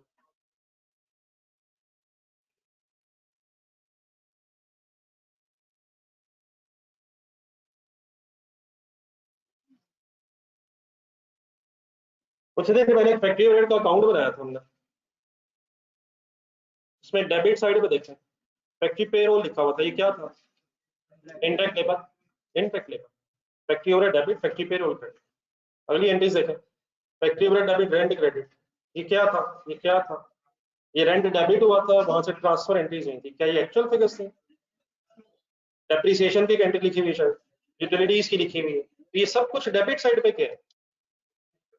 एक्चुअल खर्चा। क्या इस एक्चुअल खर्चे की वही लेजर देख के एंट्री बोल सकते हैं आप? क्या क्या क्या? फैक्ट्री ओवरहेड्स डेबिट और एक्सपेंसेस क्रेडिट से परेशान हमें नहीं होना, हमें पता है कि पहले हमने एक्सपेंसेस डेबिट करके यहाँ ट्रांसफर किए। तो ड्यूरिंग द मंथ हमारी इस एग्जांपल के कॉन्टेक्स्ट में जैसे जैसे एक्चुअल एक्सपेंसेस इकट्ठे हो रहे होंगे, इंकर हो रहे होंगे, हम उन्हें किस साइड पे लिख के डेबिट करते जा रहे होंगे? डेबिट साइड पे लिख के डेबिट करते। तो चंद एक रेफरेंसेस लिखें जरा साहब। फैक्ट्री पेरोल, इसमें मैंने ब्रॉड डाउन नहीं लिखा, खुदा ना खासा मेरे से सवाल ना हो जाता है। वैसे ही मेरे ख्याल मुझे लिखना याद नहीं रहा, आपको भी याद कभी नहीं आना चाहिए। It is for the year sir, utilities, rent, 2-3 examples और sir. Depreciation, depreciation, indirect material, sir ना है यार, उधर उधर सर, उधर आया, इधर भी आएगा यार, उधर इंडायरेक्ट लेबर है यार, उधर यकीन मान पिछले पेज पे आया था अभी, ना करिए अभी तो देख, अभी तो देखा।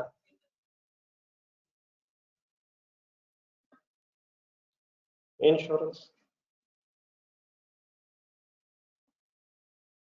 काफी अच्छा था, लेकिन जो भी है ये है क्या? एक्चुअल खर्चा, एक्चुअल खर्चा, ये ना बात। ये डेबिट साइड पे जो कुछ हम लिख रहे हैं ये एक्चुअल फैक्ट्री ओवरहेड्स। तो मैंने तो कहा था एक्चुअल फैक्ट्री ओवरहेड्स का पता नहीं चलता। कंसेप्चुअली स्पीकिंग ये सब कुछ कब डेबिट हो रहा होगा? इस पीरियड में जब जब पता चल रहा होगा, और हो सकता है कुछ खर्चा में एंड में ही पता चले स्पेसिफिकली, खास तौर पर रेंट या डेप्रिसिएशन सॉर्ट ऑफ इसकी working end of the period की, may be insurance per month बनाने की, लेकिन बिजली का बिल मे बी बीच में कहीं एंड की तारीखों में आ गए, रिपेयर मेंटेनेंस है साथ साथ हो रही हो। ठीक है जी, ओके। अब सपोज इन सब debit amounts actual factory overheads का जब हमने सम किया तो ये फिगर बन गई, अभी लिखने की जल्दी ना कीजिएगा, ये ऑनलाइन स्टूडेंट्स इकट्ठे हैं यहाँ? सर ये ऑनलाइन स्टूडेंट्स इकट्ठे हैं प्लीज?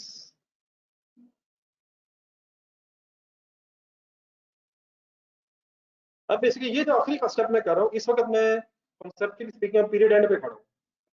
इस पीरियड में क्या क्या हो चुका है, एक्चुअल हो चुके हैं इनकम और एब्जॉर्ब हो चुके हैं। डेबिट साइड पे एक्चुअली इकट्ठे हो चुके हैं और क्रेडिट साइड पे एब्जॉर्ब आ चुके हैं। Let's assume for a sake of a discussion कि एक्चुअल खर्चा उतना ही हो गया जितना एब्जॉर्ब हुआ। बताएं क्या बस अल्हम्दुलिल्लाह कह दें? नहीं, अल्हम्दुलिल्लाह तो चाहिए नहीं है। अल्हम्दुलिल्लाह तो बेटा हर हाल में कहते हैं ना, लेकिन खास तौर पे इस वक्त अल्हम्दुलिल्लाह खास तौर पे इसलिए बनता है कि अब कोई एडजस्टमेंट करने की जरूरत है। हाँ, ये मतलब जरूरी नहीं है ये हो जाए, मतलब मैंने just for a sake of a discussion एक फर्स्ट सिनेरियो क्रिएट किया कि अगर एक्चुअल खर्चा एब्जॉर्ब के इक्वल हो जाए तो क्या मैं कह सकता हूँ खर्चा उतना ही हुआ है जितना ऑलरेडी चार्ज हो चुका है। ये चार्ज हुआ से कितना हो चुका है? कौन सा 38? कौन सा 38? एब्जॉर्ब्ड वाला चार्ज हो चुका है। और अगर एक्चुअल भी एब्जॉर्ब के बराबर हो जाए, there is no need of any adjustment. लेकिन अकाउंटेंट की जिंदगी इतनी आसान होनी नहीं चाहिए, क्योंकि सारा दिन इसी चीज के वो पैसे लेता है।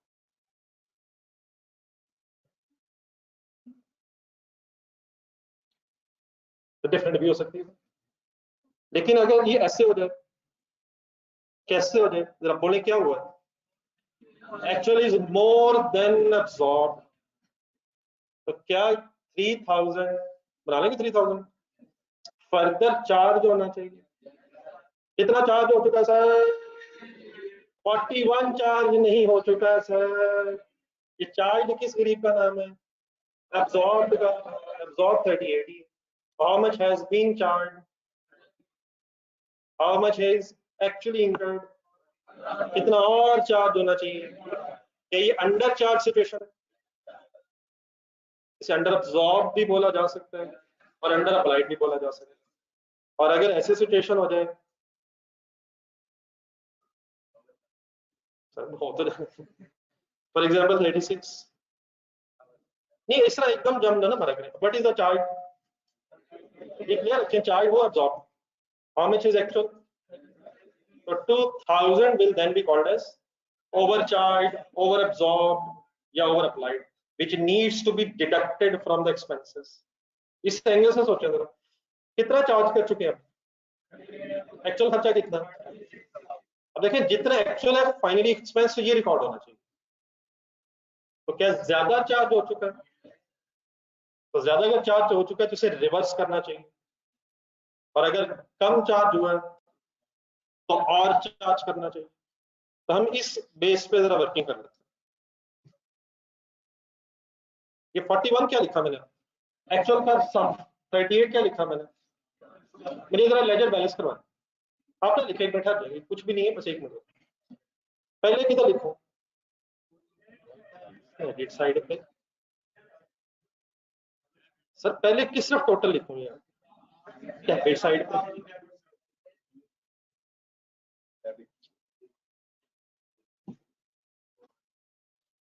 अगर क्रेडिट साइड पे भी कितना लिखूं? 41। डिफरेंस किधर लिखूं? क्रेडिट साइड पे।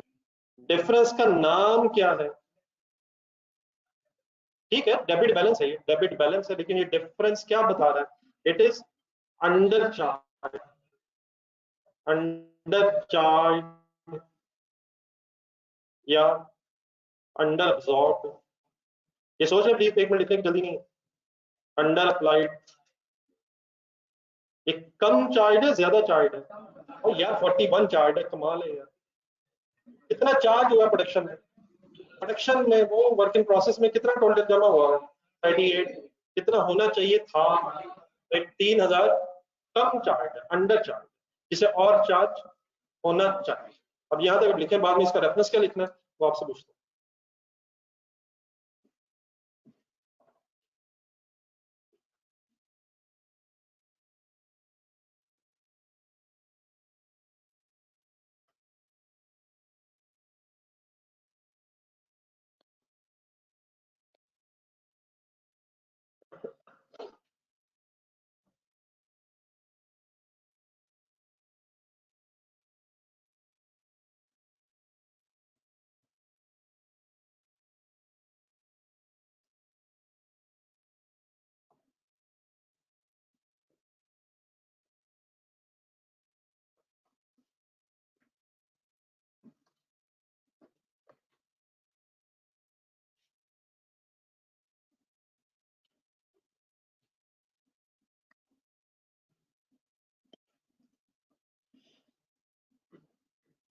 तो eight the end of the period फिर हमारी इन्वेंटरीज की बेस पे ये पता चल सकता है हमें कि कुछ एक्सपेंस कम चार्ज हुआ है या ज्यादा चार्ज हो गया। अब ना ज्यादा चार्ज होना चाहिए ना कम चार्ज होना चाहिए। कम चार्ज हो गया है तो और चार्ज करके पूरा करना चाहिए, और अगर ज्यादा चार्ज हो गया तो रिवर्स करके एक्चुअल के बराबर करना चाहिए। फाइनली खर्चा रिकॉर्ड होना कितना चाहिए जो एक्चुअल है, तो कम या ज्यादा अगर चार्ज हुआ है तो ऑब्वियसली फिर उसकी एडजस्टमेंट करनी। एडजस्टमेंट करने के लिए रेडी हैं आप? डिस्कस करें आगे। एक सेकंड अपने वर्क इन प्रोसेस अकाउंट में जाए। ये लेजर मेरा आपके सामने खोला, उधर अपना रजिस्टर में खोला था। आपको पता है 400 जो था फाइनली पहुंच कहाँ गया? ये 2900 मतलब 2900 में जमा हुआ, 2900 कहाँ चला गया? कॉस्ट ऑफ गुड्स मैन्युफैक्चर में फाइनली पहुंच गया। सोचा ढूंढा 400 किस किस में जमा हुआ? मटेरियल लेबर में जमा हुआ, मैन्युफैक्चरिंग कॉस्ट का हिस्सा बना, और फिर ये finally cost of goods manufacture में चला। यहाँ तक ठीक है? अब अपने जेब में इनकम स्टेटमेंट बनाएगा। सबसे पहले क्या आता है? आगे फिर क्या आता है? कॉस्ट ऑफ सेल्स की वर्किंग मैन्युफैक्चरिंग बिजनेस है, ओपनिंग फिनिश गुड्स प्लस। अब 1 मिनट की कॉस्ट ऑफ गुड्स मैन्युफैक्चर्ड पे खड़े हो जाए अकॉर्डिंग टू दिस एग्जांपल। अब हमने एक ऑर्डर की बेस पे बात की, लेकिन ओवरऑल अगर बात कर सकें हम, तो क्या 3000 रुपया कॉस्ट ऑफ गुड्स मैन्युफैक्चर्ड में कम अमाउंट आ रही होगी? क्या कॉस्ट ऑफ गुड्स मैन्युफैक्चर्ड में 38 टोटल आ रहा होगा? हालांकि आना कितना चाहिए? तो क्या हमें फाइनली 3000 उसमें प्लस कर देना चाहिए? इनकम स्टेटमेंट पीरियड एंड पे बनेगी। कॉस्ट ऑफ गुड्स मैन्युफैक्चर्ड आ चुकी है, और फिर कॉस्ट ऑफ सेल्स कैलकुलेट कर देंगे आप। लेकिन आपकी जो कॉस्ट ऑफ सेल्स आएंगी उसमें 3000 कम एक्सपेंस आ रहा होगा। लेकिन क्या उसमें 3000 फिर कम अगर आ रहा है तो हमें कॉस्ट ऑफ सेल्स में 3000 फर्दर डेबिट करना पड़ेगा। कॉस्ट ऑफ सेल्स में डेबिट से मुराद कॉस्ट ऑफ सेल्स के अंदर कॉस्ट ऑफ गुड्स मैन्युफैक्चर्ड में डेबिट करना पड़ेगा। डेबिट करना पड़ेगा या क्रेडिट करना पड़ेगा? इसकी बड़ा एंट्री बिल्कुल सिंपल है, एक मिनट बोर्ड पर देखो। अगर मैं इस 3000 के साथ, अच्छा ये क्लियर रखें, इसके साथ सीडी तो नहीं आना? और सर सीडी आना है सर, लेजर का सीडी है, नेक्स्ट ईयर ब्रॉट डाउन होगा ये फॉर द ईयर का लेजर, इसमें कोई सीडी नहीं। इसमें जो डिफरेंस आएगा उसने इसी पीरियड में एडजस्ट होगा। तो इसका सिंपल तरीका ये है कि डिफरेंस के साथ अगर मैं कॉस्ट ऑफ सेल वर्ड लिख लूं तो ये ऑटोमेटिकली एंट्री बन भी गई है। पहले सोचें क्या बनी है? Cost of sale debit factory overheads credit, मतलब जो फैक्ट्री ओवरहेड्स बच गए थे उनको उठा के हमने कॉस्ट ऑफ सेल में प्लस कर। तो क्या ऐसे ही होना चाहिए? क्यों ऐसे ही होना चाहिए? क्योंकि कम खर्चा चार्ज हुआ था, क्या खर्चा और बढ़ाना है? एक एंट्री बताएं। आप ना लिखें, आप ना लिखें, आप ना लिखें, डबल एंट्री बनाएं। क्यों कॉस्ट ऑफ सेल डेबिट बना? और फैक्ट्री ओवरहेड्स क्यों क्रेडिट? फैक्ट्री ओवरहेड्स में ज्यादा खर्चा इकट्ठा हो गया था, तो फाइनली जो खर्चा रिमेनिंग रह गया उसे बेसिकली क्रेडिट करने का मतलब यहाँ से उठा के कॉस्ट ऑफ सेल में ट्रांसफर किया। इसको कहाँ से उठा के कहाँ ले गए? रिमेनिंग फैक्ट्री ओवरहेड्स को उठा के कॉस्ट ऑफ सेल्स में डेबिट करके हमने एक्सपेंस अपना पूरा किया। ठीक है? आप बेटा इस तरह ना लिखे, टाइम नहीं है, मैं चाह रहा था जरा 5-10 मिनट और मिल जाते, हम यही डिस्कशन इंशाल्लाह कल दोबारा यहीं स्टार्ट करेंगे। तो ये भी ये चाहे ना लिखे, मैं इंशाल्लाह कल यहीं से दोबारा स्टार्ट करना चाह रहा हूँ, तो एंट्री जरा फाइनल करना है। अच्छा, अभी क्वेश्चन इंशाल्लाह कल से होमवर्क भी शुरू होंगे। आप लोगों से रिक्वेस्ट है ये क्वेश्चन नंबर 1 वगैरह एक नजर सही तरह रिवाइज करके ही गए। अल्लाह हाफिज।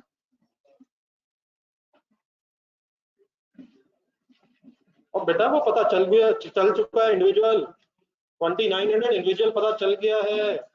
अब हमें ओवरऑल पता होना चाहिए क्या हो गया, वो तो हमें 3 जनवरी को पता चल गया था। तो जो ओवरऑल रह गया एडजस्टमेंट, उन्हें हम डेट वाइज तो चेंज नहीं कर सकते, पीरियड एंड आ चुका है। तो फिर जो एडजस्टमेंट है बस टोटल की बेस पे होगी, वो 2900 इंडिविजुअल खर्चा था उस वक्त। ठीक है? तो दोबारा हम 3 जनवरी पे नहीं जा सकते, अब पीरियड एंड पे ही एडजस्टमेंट हो सकता है। Okay please.